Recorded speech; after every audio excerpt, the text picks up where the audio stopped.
आज हम पढ़ेंगे ब्लीचिंग पाउडर के बारे में। ब्लीचिंग पाउडर का जो फॉर्मूला होता है वो होता है CaOCl2। अब ये सबसे पहले इसमें हम बात करेंगे कि ब्लीचिंग पाउडर को हम बनाते कैसे हैं। तो अगर हम स्लिक्ड लाइम, क्या होती है स्लिक्ड लाइम? कैल्शियम हाइड्रोक्साइड, CaOH का होल ट्वाइस, जिसे हम स्लिक्ड लाइम बोलते हैं, ठीक है, कैल्शियम हाइड्रोक्साइड को। इससे अगर हम क्लोरीन पास करते हैं ना तो हमें मिलता है कैल्शियम ऑक्सीक्लोराइड, CaOCl2, जिसे हम बोलते हैं ब्लीचिंग पाउडर। साथ में हमें मिलता है वाटर। तो अगर हमें कोई बोलता है कि ब्लीचिंग पाउडर की प्रिपरेशन लिखो तो हमें क्या करना है? हमें क्लोरीन को स्लिक्ड लाइम से पास कराना है। तो हमें क्या मिलेगा? Bleaching powder. तो CaOH का whole twice plus Cl2 gives CaOCl2। तो ये मिलेगा कैल्शियम ऑक्सीक्लोराइड, जिसे हम बोलते हैं ब्लीचिंग पाउडर। यहाँ से इसके साथ बाय प्रोडक्ट हमें वाटर भी मिलता है। ब्लीचिंग पाउडर की क्या क्या प्रॉपर्टीज होती हैं देखिए। ब्लीचिंग पाउडर एक वाइट कलर का पाउडर होता है जिसमें से क्लोरीन की स्मेल आ रही होती है। ब्लीचिंग पाउडर जो होता है वो कोल्ड वाटर में बहुत ज़्यादा सॉल्युबल होता है। ब्लीचिंग पाउडर जब भी एसिड के साथ रिएक्ट करता है तो वापस से हमें क्लोरीन प्रोवाइड करता है। क्या देता है? क्लोरीन। तो ब्लीचिंग पाउडर का रिएक्शन CaOCl2 का रिएक्शन अगर हम डाइल्यूट H2SO4 के साथ कराएं तो ये बनता है CaSO4 calcium sulphate plus chlorine plus water. तो यहाँ से हमें वापस से क्या मिलेगी? क्लोरीन मिल जाती है, ठीक है। तो हमें ध्यान रखना है कि अगर स्लेक्ड लाइम में हम क्लोरीन पास कराते हैं तो हमें ब्लीचिंग पाउडर मिलता है, और उस ब्लीचिंग पाउडर का रिएक्शन अगर हम वापस से एसिड के साथ कराते हैं तो हमें क्या मिल जाता है? कैल्शियम सल्फेट मिल जाता है, ठीक है, और क्लोरीन मिलता है हमें। क्लियर हुआ? अब बात करते हैं इसके यूजेस के बारे में, ठीक है। ब्लीचिंग पाउडर को हम क्लोरोफॉर्म की मैन्युफैक्चरिंग में भी यूज करते हैं। इसको हम जो डिसइंफेक्टिंग वाटर होता है, खराब पानी होता है, उसे हम जर्म्स फ्री करने के लिए भी हम इसे यूज करते हैं। ब्लीचिंग पाउडर को हम कॉटन और लाइनन इंडस्ट्री में भी यूज करते हैं, ठीक है। कॉटन और लाइनन को ब्लीच करने में भी हम इसे यूज करते हैं टेक्सटाइल इंडस्ट्री में। क्लियर हुआ? अब जो नेक्स्ट हमारा टॉपिक है वो है प्लास्टर ऑफ पेरिस। देखिए यहाँ पे दो चीज का फॉर्मूला हमें पता होना चाहिए, जिप्सम और पीओपी। जिप्सम का फॉर्मूला होता है CaSO4.2H2O और पीओपी का फॉर्मूला होता है CaSO4 plus half H2O। Gypsum को हम बोलते हैं कैल्शियम सल्फेट, ये 2 हाइड्रेट, ठीक है, और इसे बोलते हैं कैल्शियम सल्फेट हाफ हाइड्रेट। तो अगर हमें पीओपी बनाना है तो पीओपी बनता है जिप्सम से। देखिए फॉर्मूला वही है, बस यहाँ पे पानी, जो पानी है वो क्या हो गया? कम हो गया। 3/2 मॉलिक्यूल क्या हो गए? पानी के कम हो गए। तो पानी अगर हमें यहाँ से निकालना है जिप्सम से तो हमें क्या करना पड़ेगा? इसको हीट करना पड़ता है। तो जिप्सम को CaSO4.2H2O को जब भी हम हीट करेंगे तो ये हमें देता है CaSO4.5H2O प्लस 3/2H2O, ठीक है। और टेम्परेचर रहेगा 373 केल्विन। कितना रहेगा टेम्परेचर? 373 केल्विन। टेम्परेचर कभी भी 425 केल्विन से ज़्यादा नहीं होना चाहिए। लगभग 373, 380, 390 तक टेम्परेचर होना चाहिए। लगभग टेम्परेचर कभी भी 425 केल्विन से ज़्यादा नहीं होना चाहिए, बिकॉज इतने टेम्परेचर पे क्या होता है कि ये जो हाफ मॉलिक्यूल होता है वाटर का, ये भी क्या हो जाता है? इवेपोरेट हो जाता है, और हमें मिलता है डेड बर्न प्लास्टर, जिसे हम बोलते हैं एनहाइड्रस CaSO4।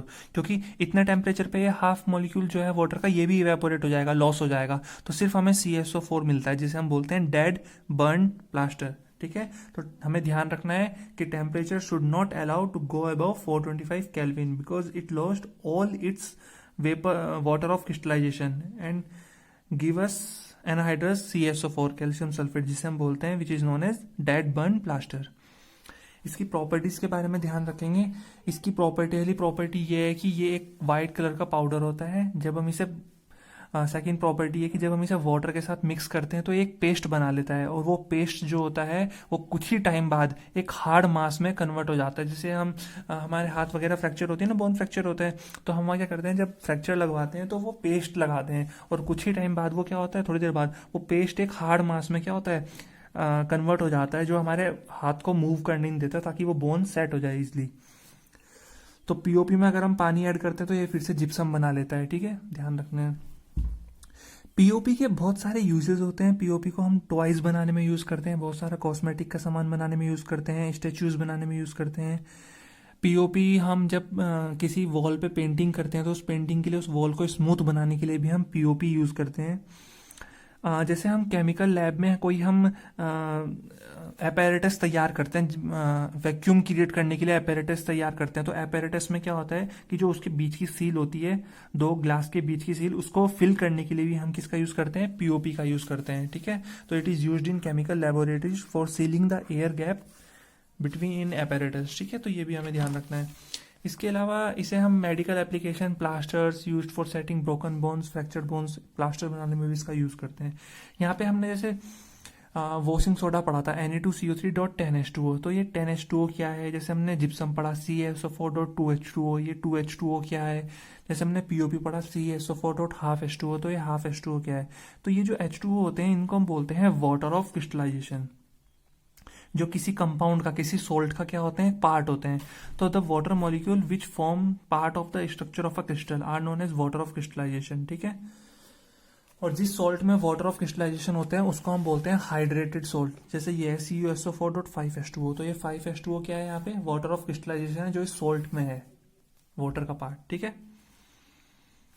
तो it is a fix number of water molecules present in one formula unit of salt. तो इस तरह भी हम इसको डिफाइन कर सकते हैं। तो ये सिंपल सी चीज है कि वाटर ऑफ क्रिस्टलाइजेशन क्या होते हैं। तो आज की इस वीडियो में इतना ही था। सिंपल से हमने बात करी ब्लीचिंग पाउडर और POP के बारे में। आई होप आपको समझ में आ गया होगा। ब्लीचिंग पाउडर कैसे बनता है? जो स्लिक्ड लाइम होता है CaOH का होल्ट वाइज, उसमें किसे पास करना है? क्लोरीन को पास करना है, तो वो बनता है CaOCl2, ठीक है, जिसे हम बोलते हैं ब्लीचिंग पाउडर। POP को अगर हमें बनाना है तो हमें जिप्सम को हीट करना पड़ता है। अप्रोक्सीमेट टेम्परेचर 373 केल्विन के आसपास होना चाहिए।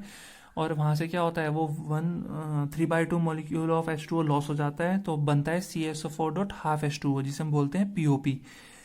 और टेम्परेचर 425 से ज़्यादा नहीं होना चाहिए, बिकॉज उस केस में वो हाफ मॉलिक्यूल जो वाटर का बचता है POP में, वो भी क्या हो जाएगा? लॉस हो जाएगा। और उस केस में हमें एनहाइड्रस CaSO4 मिलता है, जिसे हम बोलते हैं डेड बर्न प्लास्टर। क्लियर हुआ?